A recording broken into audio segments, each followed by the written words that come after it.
Hər vaxtınız xeyir olsun. Mən bugün sizə bir video çəkmək istəyirəm və Azərbaycan ərazisində demək ki, rəsmi və beynəlxalq olan bir şirkət olan Faberlik şirkətin öz əməkdaşlarına işini necə təsdiqləmə imkanı verir. Hansı ki, Azərbaycan ərazisində legal formada fəaliyyət göstərən şirkətlər var və bir də rəsmi olan fəaliyyət göstərən bir şirkət Faberlikdir.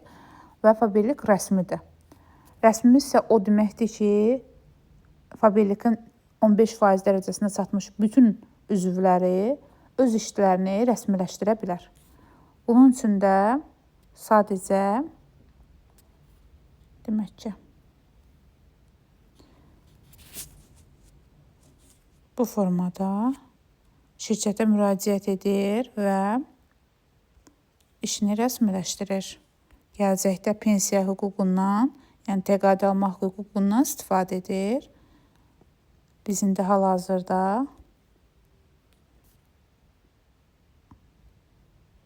qaimələrimizi yazacağıq.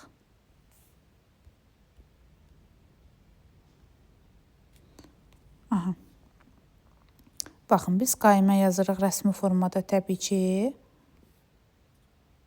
Və buradan biz işimizin rəsmi olduğunda sübut edirik ki, rəsmi qaydada biz öz işimizlə məşğul oluruq.